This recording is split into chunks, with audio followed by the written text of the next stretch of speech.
الله يا الله الله يا الله يا الله الله يا الله يا الله الله يا الله يا الله الله يا الله يا الله. الحمدللہ والصلاة والسلام علی رسول اللہ وعلی آلہ واصحابہ ومن والہ. فاعوذ باللہ السمیع العلیم من الشیطان الرجیم. یوم یفر المرء من اخیہ وامہ وابیہ وصاحبتہ وبنیہ لکل امرئ منہم یومئذ شأن یغنیہ وجوہ یومئذ مسفرہ ضاحکۃ مستبشرہ ووجوہ یومئذ علیہا غبرہ ترحقها قطرہ اولئک هم الکفرۃ الفجرہ. ناظرین، ایک بار پھر ہم آپ کی خدمت میں حاضر ہیں ایک نئے عنوان کے ساتھ. آج کی ہماری مجلس کا موضوع ہے روز قیامت عرش الہی کے سائے میں جگہ پانے والے لوگ. ناظرین، یہ دنیا جیسے تیسے گزر جائے گی، لیکن اس کے بعد ایک ایسا مرحلہ بھی آئے گا کہ سب کو اللہ رب العزت کے دربار میں حاضر ہونا ہوگا. اللہ رب العزت کے اس دربار کا نقشہ قرآن نے ایک جگہ نہیں 20 جگہ کھینچا ہے. سورج سوا نیزے پر ہوگا، ساری دنیا میں کہیں سر چھپانے کی جگہ نہ ہوگی. سائے کے نام پر کہیں کوئی چیز نظر نہیں آ رہی ہوگی، اور لوگ اپنے اعمال کے مطابق پسینے میں شرابور ہوں گے. پسینے کا یہ عالم ہوگا کہ کوئی گھٹنوں تک، کوئی جانگوں تک، کوئی پیٹ تک، اور کوئی گردن تک، اور کچھ ایسے لوگ بھی ہوں گے کہ اس پسینے میں گپ چپ کر رہے ہوں گے. سوا نیزے پر سورج ہے، سائے کا کہیں پتہ نہیں ہے، اور اللہ رب العزت نہایت غضبناک ہے. ایسے میں اگر کسی خوش نصیب کو اللہ رب العزت کے عرش کے سائے کے نیچے جگہ مل جائے تو اس سے زیادہ خوش نصیب اس دنیا میں اور کوئی نہیں ہو سکتا. ساری کائنات میں کوئی جگہ سر چھپانے کی نہیں ہے، اور پھر اللہ رب العزت اپنے فضل و کرم اور احسان سے کسی بندے کو نوازے اور اس کو اپنے عرش کے سائے کے نیچے جگہ دے دے. کیا قسمت والے ہیں وہ، اور کتنے مبارک ہیں وہ لوگ. اے اللہ، ہم لوگوں کو ان لوگوں میں بنانا جو تیرے عرش کے سائے کے نیچے جگہ پائیں گے. آمین. ناظرین، رسول اکرم صلی اللہ علیہ وسلم نے اس سلسلے میں کئی احادیث ارشاد فرمائی ہے. آج ہم آپ کے سامنے بخاری اور مسلم کی ایک حدیث پیش کرنے جا رہے ہیں جس کے راوی ہیں حضرت ابو ہریرہ رضی اللہ تعالیٰ عنہ. یہ روایت صحت کے نہایت اونچے معیار پر صحیح اترتی ہے، اور جن لوگوں کا تذکرہ کرتی ہے وہ بھی نہایت ہی اونچے پائے کے لوگ ہیں. اس سے پہلے کہ ہم اس حدیث کی تشریحات میں آئے، آپ سے درخواست کریں گے کہ آپ اس حدیث کے الفاظ، معنی، مطالب سنتے ہوئے اس بات کی طرف ضرور دھیان رکھیں کہ کیا ہم ان 7 لوگوں میں سے کسی ایک گروپ میں حصہ پا سکتے ہیں. 7 لوگوں کا مطلب یہ نہیں ہے کہ صرف 7 آدمی ہوں گے، نہیں، 7 قسم کے لوگ ہوں گے. 7 قسم کے لوگ، ہر قسم میں کتنے کتنے لوگ شریک ہوں گے اس کی کوئی مقدار نہیں ہے. لہذا یہ سوچنا کہ 7 آدمی ہیں، بھلا ہم کہاں اس میں ہو سکتے ہیں، یہ سوچنا غلط ہے. بلکہ ہمیں کوشش یہ کرنی چاہیے کہ ہم کم سے کم کسی نہ کسی ایک میں تو پورے اتر جائیں اس معیار پر کہ ہمیں جگہ وہاں پر مل جائے.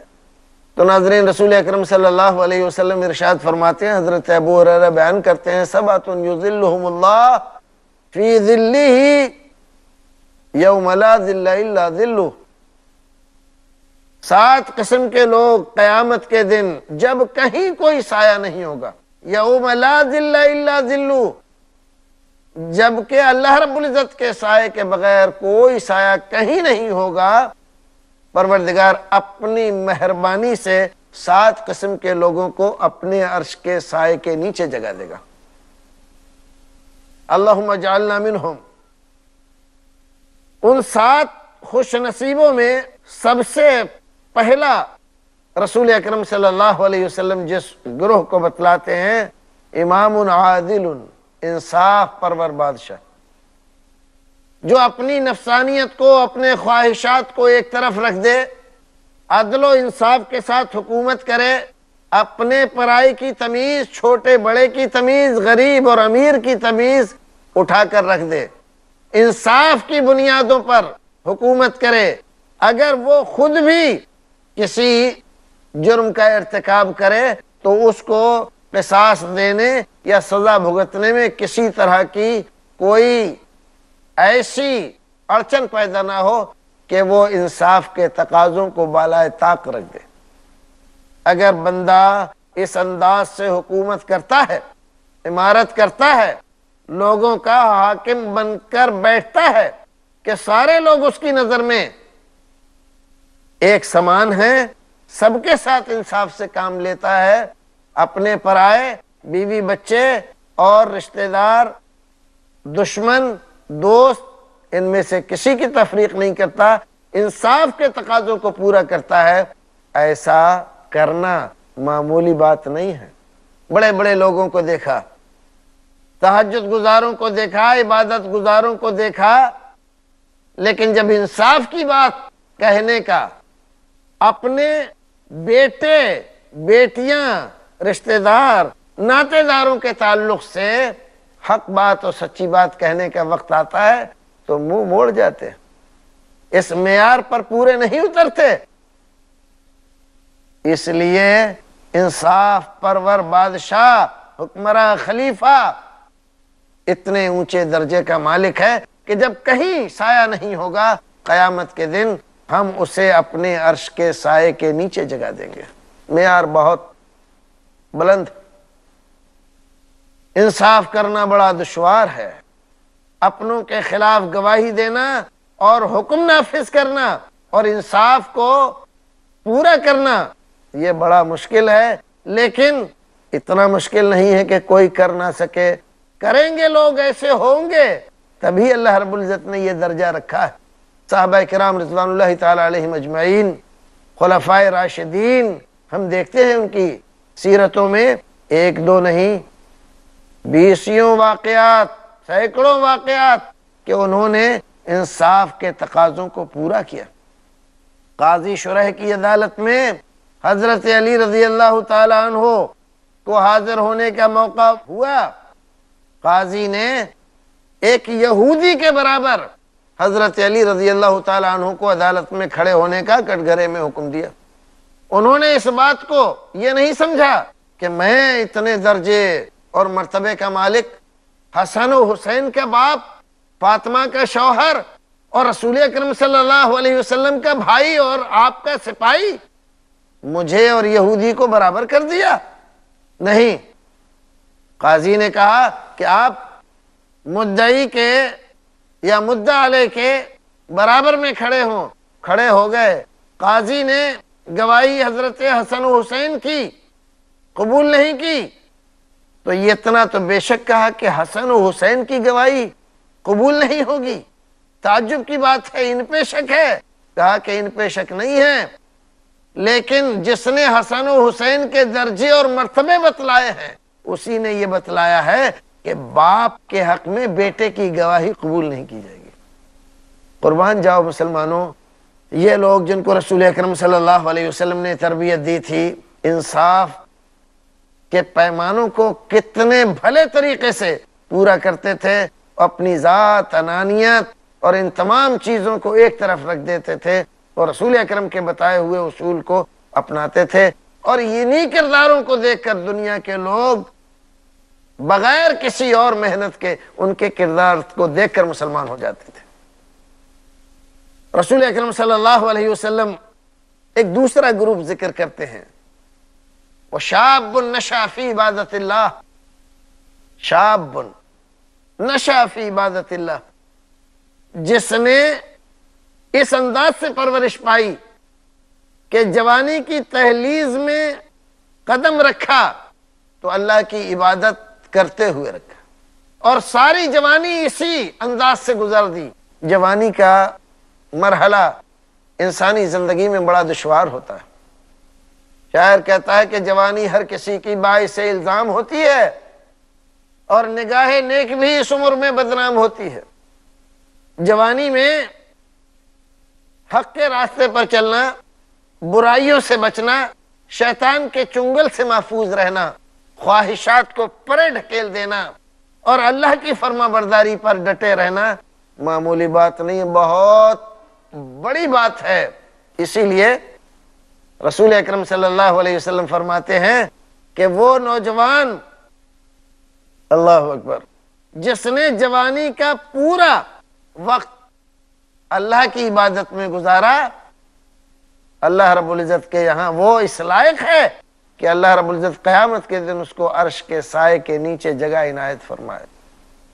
تیسرا گروہ وہ ہے جس کے بارے میں فرمایا وَرَجُلٌ قَلْبُهُ مُعَلَّقٌ بِالْمَسَاجِدِ، بادشاہ نہیں ہے وہ، جوانی کیسی گزری اس کو احساس نہیں رہا، لیکن جب سے سدھرا ہے وہ، اب صورتحال یہ ہے قلبہ معلق بالمساجد کہ اس کا دل مسجدوں کے ساتھ جڑا ہوا ہے، ایسے جڑا ہوا ہے کہ اس کے کان لگے رہتے ہیں مسجد پر۔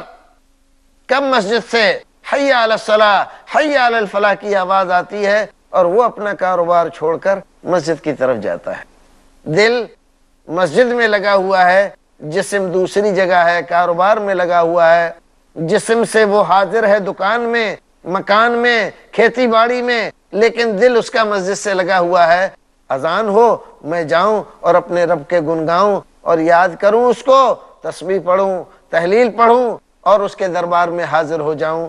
ایسا خوش نصیب، اس کیفیت کے ساتھ زندگی گزارنے والا اس لائق ہے کہ اللہ رب العزت اس کو اپنے عرش کے سائے کے نیچے جگہ عنایت فرمائے۔ تیسرا گروہ وہ ہے جس کے بارے میں فرمایا وَرَجُلٌ قَلْبُهُ مُعَلَّقٌ بِالْمَسَاجِدِ، بادشاہ نہیں ہے وہ، جوانی کیسی گزری اس کو احساس نہیں رہا، لیکن جب سے سدھرا ہے وہ، اب صورتحال یہ ہے قلبہ معلق بالمساجد کہ اس کا دل مسجدوں کے ساتھ جڑا ہوا ہے، ایسے جڑا ہوا ہے کہ اس کے کان لگے رہتے ہیں مسجد پر۔ کب مسجد سے حی علی الصلاۃ حی علی الفلاح کی آواز آتی ہے اور وہ اپنا کاروبار چھوڑ کر مسجد کی طرف جاتا ہے۔ دل مسجد میں لگا ہوا ہے، جسم دوسری جگہ ہے، کاروبار میں لگا ہوا ہے، جسم سے وہ حاضر ہے دکان میں، مکان میں، کھیتی باڑی میں، لیکن دل اس کا مسجد سے لگا ہوا ہے۔ اذان ہو میں جاؤں اور اپنے رب کے گن گاؤں اور یاد کروں اس کو، تسبیح پڑھوں، تحلیل پڑھوں اور اس کے دربار میں حاضر ہو جاؤں۔ ایسا خوش نصیب، اس کیفیت کے ساتھ زندگی گزارنے والا اس لائق ہے کہ اللہ رب العزت اس کو اپنے عرش کے سائے کے نیچے جگہ عنایت فرمائے۔ قارئین، یہاں تک 3 گروہ کا تذکرہ ہوا ہے، ابھی کچھ لوگ باقی ہیں۔ رسول اکرم صلی اللہ علیہ وسلم چوتھا گروہ ان لوگوں کا بیان فرماتے ہیں رجلان تحابا فی اللہ اجتمع علیہ وتفرق علیہ، 2 ایسے آدمی جن کے درمیان محبت رشتہ داری کی بنیاد پر نہیں ہے، محبت اس لیے کرتا ہے اس سے کہ وہ اللہ کا سچا بندہ ہے۔ تحابا فی اللہ اجتمع علیہ، وہ دونوں ملے ہیں تو صرف اللہ کی محبت میں، اس کے دین کی محبت میں، وتفرق علیہ، اور جب جدا ہوتے ہیں تو اللہ کے دین کی محبت میں۔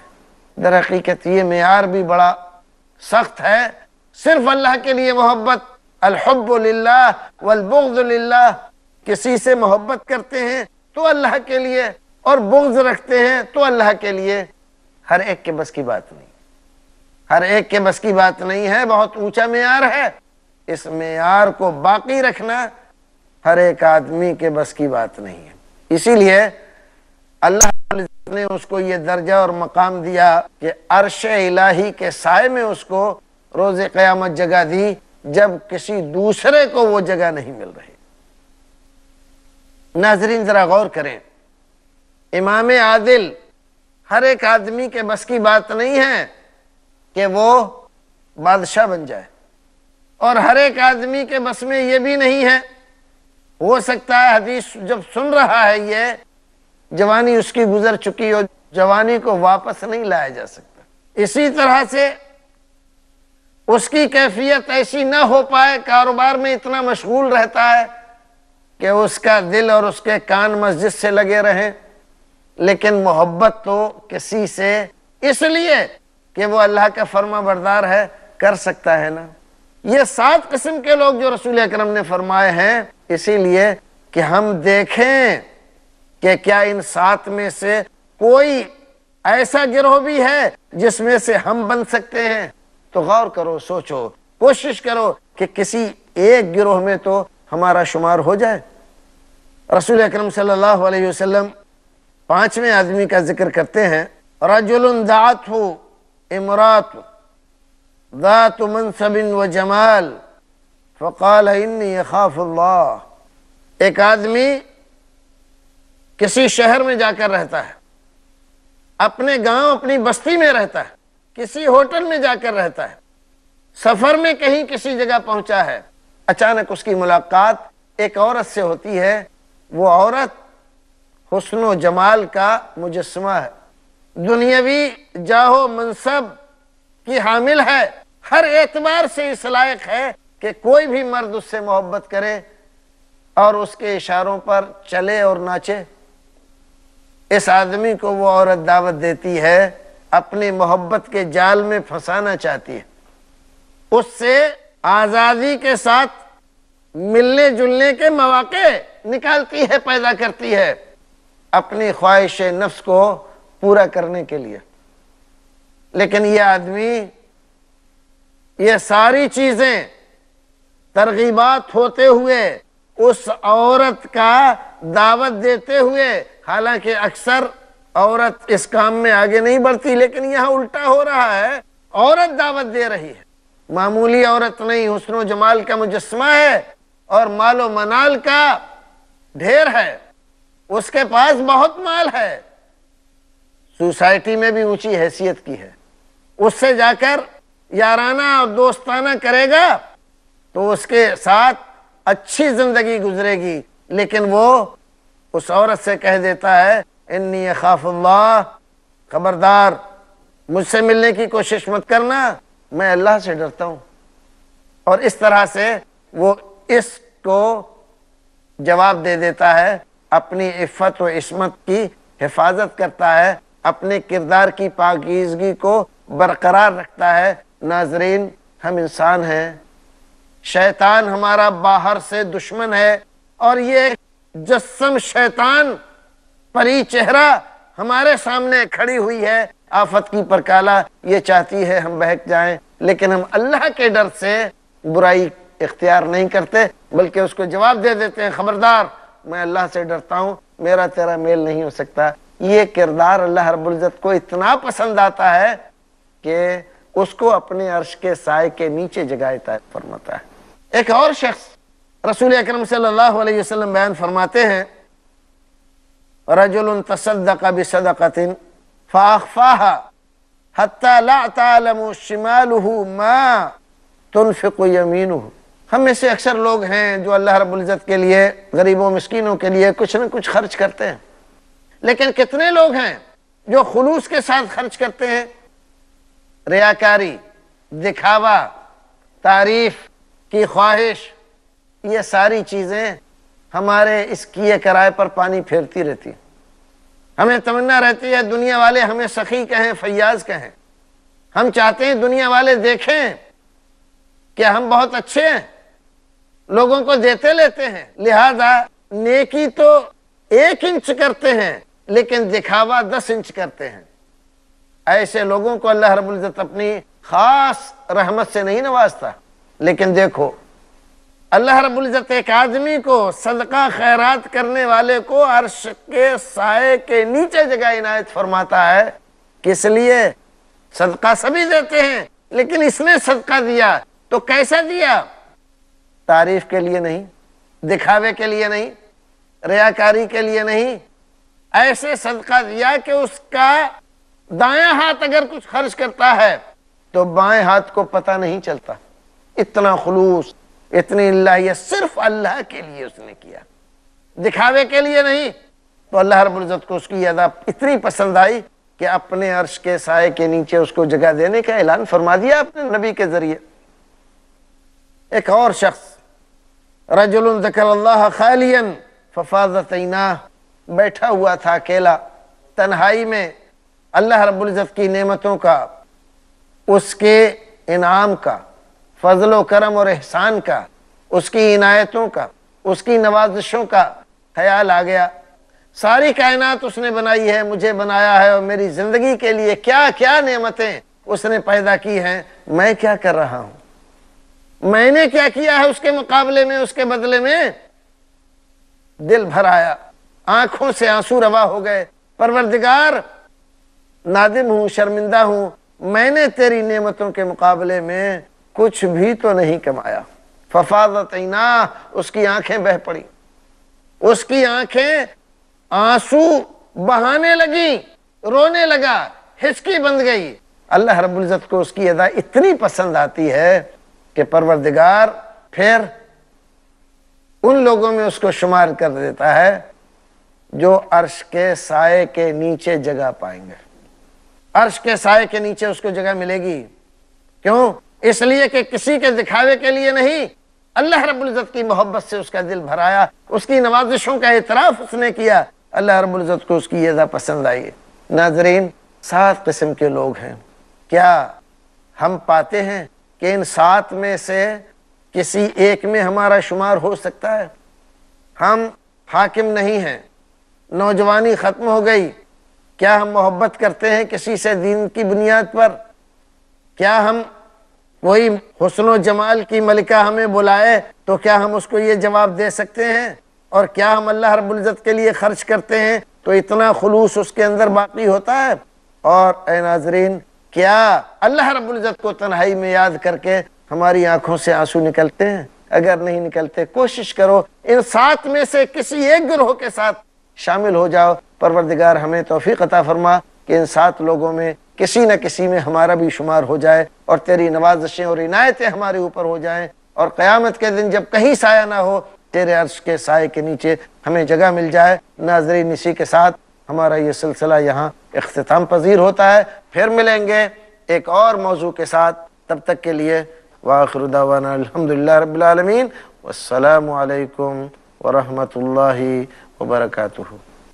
اللہ یا اللہ یا اللہ، اللہ یا اللہ یا اللہ، اللہ یا اللہ یا اللہ، اللہ یا اللہ یا اللہ، اللہ یا اللہ۔